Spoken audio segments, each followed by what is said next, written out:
اس لیے وہ اس طرح کی باتیں بولتے ہیں. جو دین و اسلام سے جڑا ہوتا ہے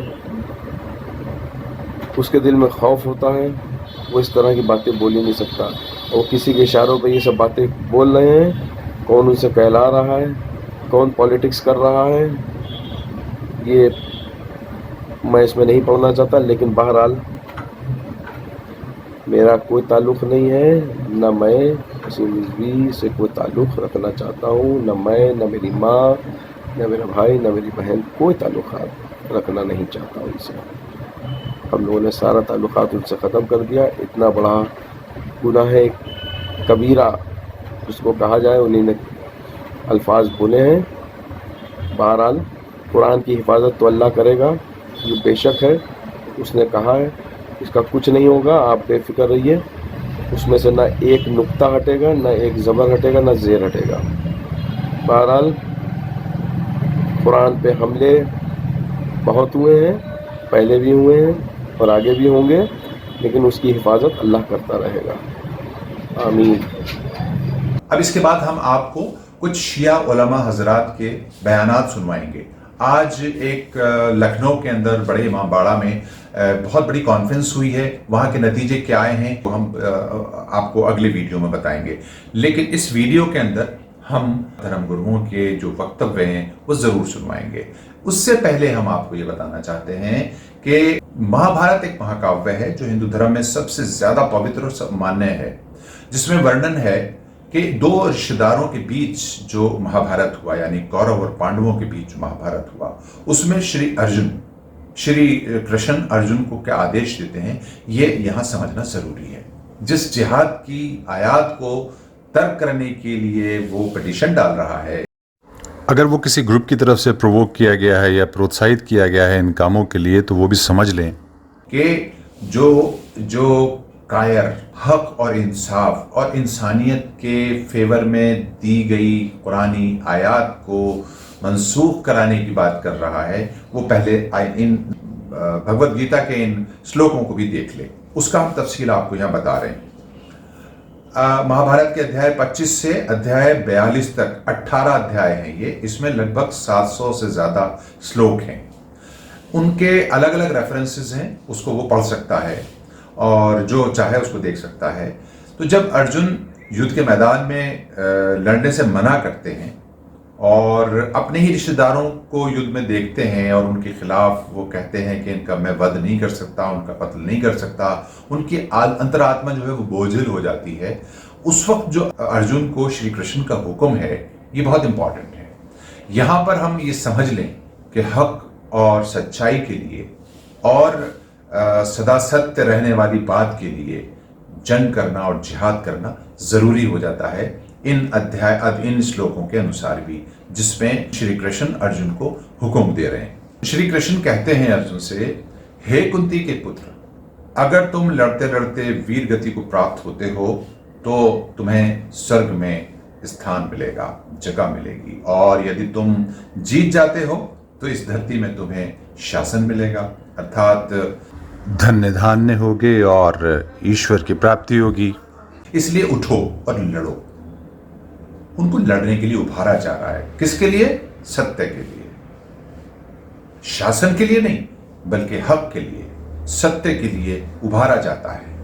جب بھی کوئی ظلم ہو، جب بھی کہیں زیادتی ہو، ناانصافی ہو، تو اس ناانصافی اور ظلم اور اتیاچار کے خلاف لڑنا ہی جہاد ہے، جس کو شری کرشن ارجن کو حکم کر رہے ہیں، جس کے لیے یہی وہ جہاد ہے. اسی کا ذکر قرآنی آیات میں بھی ملتا ہے.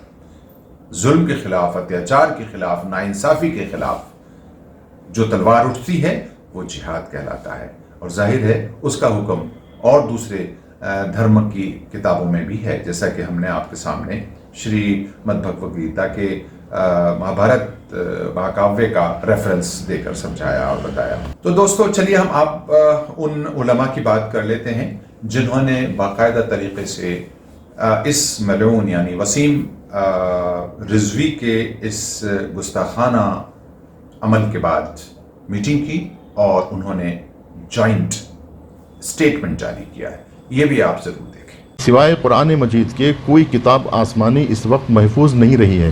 خود انہی کے ماننے والوں کے توسط سے جو ہے اس میں تحریف ہوئی ہے. لیکن قرآن مجید وہ واحد کتاب آسمانی ہے کہ اتنے مسلمان تقسیم ہو جانے کے باوجود قرآن مجید تقسیم نہیں ہو سکی ہے.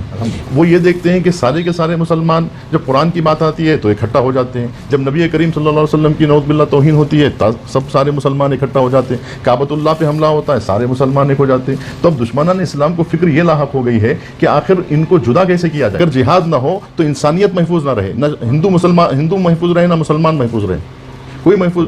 اب سب محفوظ ہیں تو جہاد ہی کے سہارے محفوظ ہے. جہاد ایک تعمیر کا نام ہے, تخریب کا نام نہیں ہے. یقین جانیے وسیم رضوی جیسے اگر 1000 افراد بھی پیدا ہوں گے تو قرآن سے آیات تو بہت دور ہے, ایک لفظ کو بھی نہیں ہٹا سکتے, کیونکہ قرآن مجید کا اعلان ہے انا نحن نزلنا الذکر وانا لہ لحافظون, کہ اس قرآن کو نازل کرنے والے بھی ہم ہیں, اس ذکر کو نازل کرنے والے بھی ہم ہیں, اور اس کی حفاظت کرنے والے بھی ہم ہیں. آج علماء کو سوچنا چاہیے کہ اگر اس وقت بھی ہم ایک جگہ جمع نہ ہوئے اور اس وقت بھی اگر ہم نے اس موضوع پر نہ سوچا تو آنے والا کل آج سے خطرناک ہوگا. یہ شیعہ نہیں ہے, اور ہم بہت ہی شدت بھرے الفاظ میں کل ہند مجلس شیعہ علماء ذاکرین اس کی مخالفت کرتے ہیں, اور یہ شخص کا تعلق شیعوں سے نہیں ہے. یہ وہ شخص ہے جس پہ CBI کی انکوائریز چل رہی ہے, یہ وہ شخص ہے کہ جس نے 10 سال میں ایسے بیانات جاری کیے ہیں جو سب جانتے ہیں, سارا ہندوستان ساری دنیا جانتی ہے کہ یہ شخص فتنہ باز ہے, یہ جھوٹا شخص ہے, اور ایسا جھوٹا ہے اتنی بڑی جھوٹ کہہ رہا ہے نعوذ باللہ. تو اللہ کی لعنت ہے ایسے شخص پر کہ جو آ کر یہ کہہ رہا ہے کہ نعوذ باللہ قرآن کی 26 آیتوں کو ہٹا دیا جائے. تو ہم شدت سے اس کی مخالفت کرتے ہیں. اللہ تبارک و تعالیٰ کا صاف اعلان ہے کہ قرآن مجید کو ہم نے نازل کیا ہے اور ہم ہی اس کے محافظ ہیں. اللہ محافظ قرآن مجید ہے. زیادہ ممکن ہی نہیں ہے کہ قرآن میں کوئی تحریف ہو سکے, کوئی تبدیل ہو سکے, کوئی چینج ہو سکے. اور تمام شیعوں کا عقیدہ یہ ہے, میں یہاں پر اس ویڈیو کے ذریعے سے اعلان کرنا چاہتا ہوں کہ ہمارے تمام مسلمان بھائی سن لیں, ہر مسلک والا سن لیں کہ شیعوں کا عقیدہ یہی ہے کہ جو رسول اللہ صلی اللہ علیہ وسلم کے زمانے میں جو قرآن مجید تھا آج بھی وہی ہے, قیامت تک وہی قرآن مجید رہے گا. نہ اس میں ایک حرف کی تبدیلی ہے, نہ لفظ کی تبدیلی ہے, نہ ایک زیر زبر کی تبدیلی ہے, کوئی اس میں نہ چینج ہوا ہے, نہ اس میں کچھ گھٹا ہوا ہے, نہ اس میں کچھ بڑھا ہوا ہے. جو بھی وہ ایسا کہہ رہا ہے وہ نجس ہے, وہ اسلام کا جو ہے وہ مخالف ہے, اسلام کا دشمن ہے, اسلام دشمن طاقتوں کا ایجنٹ ہے. اور یہ جو سابق چیئرمین کا بیان آیا ہے, یہ بہت سے کٹر پنتھی لیڈر ہیں, یہ اس کی آتے جاتے رہتے ہیں, سیاسی خانے میں ان کی یہ اگوائی کرتا ہے, وہاں عیاشیوں کا سامان پورا فراہم ہے اس کا, اور وہاں کے اوپر ان سے عیاشیاں کرواتا ہے. وہاں کے اوپر کلی فتویٰ مرجع تقلید آیت اللہ سستانی کا موجود ہے, آج بھی ہم نے بھیجا تھا. وہی کلی فتویٰ جواب میں آیا کہ اگر کوئی شخص قرآن کے کسی حکم کا انکار کرتا ہے یا کسی آیت کا انکار کرتا ہے اور اس کے انکار کرنے سے پیغمبر گرامی اسلام کی تکذیب لازم آتی ہے, یعنی گویا اس نے پیغمبر گرامی اسلام کو جھٹلایا ہے, تو ایسا شخص مرتد ہے, دین اسلام سے خارج ہے.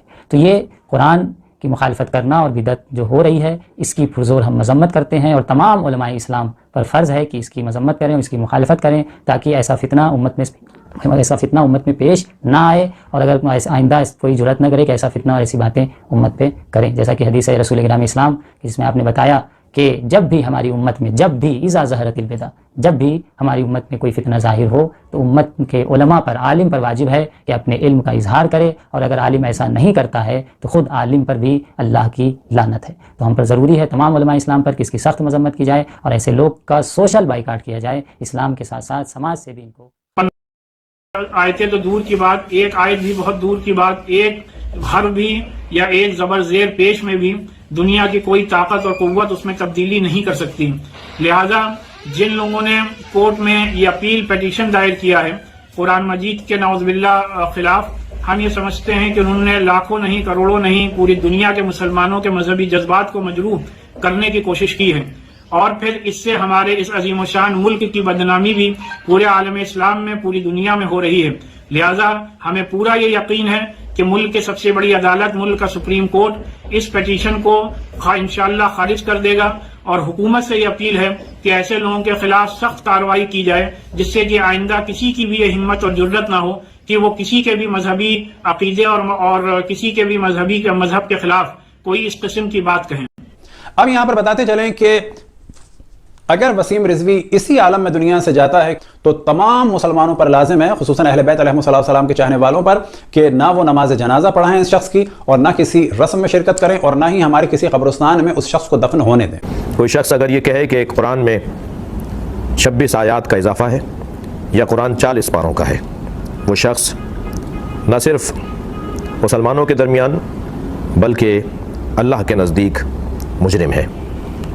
قرآن کی توہین کرنے والا مرتد اور مجرم ہے بمطابق فتویٰ امام خمینی رحمۃ اللہ علیہ۔ ایسا شخص جو یہ کہہ رہا ہے کہ قرآن میں 26 آیات کا اضافہ کسی دور میں ہوا، اس نے 2 جرم کیے ہیں، ایک مقدسات مسلمین کی توہین اور ایک قرآن کا انکار۔ دونوں صورتوں میں ناقابل قبول ہے۔ شدید الفاظ میں مذمت کرتے ہیں، ہندوستان کی حکومت سے مطالبہ کرتے ہیں کہ اس شخص کو جس نے ماضی میں بھی فرقہ واریت پھیلانے کے ایسے ہی کچھ کام کیے اس کو لگام دیں۔ ظاہر ہے کہ جنگ جو حق اور انصاف کے لیے لڑی جائے، جو ظلم اور اتیاچار کے خلاف لڑی جائے، اسی کو جہاد کہتے ہیں۔ ہم نے آپ کو شریمد بھگوت گیتا کے ریفرنس سے بھی سمجھایا، اور قرآن میں تو اس کی آیات کا اکثر ذکر آپ سنتے ہی رہتے ہیں۔ دوستو، یہ پروگرام آپ کو کیسا لگا؟ اچھا لگا ہو تو لائک شیئر کیجیے، اور ٹائمز آف PDF کو سبسکرائب کرنے کی مہربانی فرمائیں۔ شکریہ۔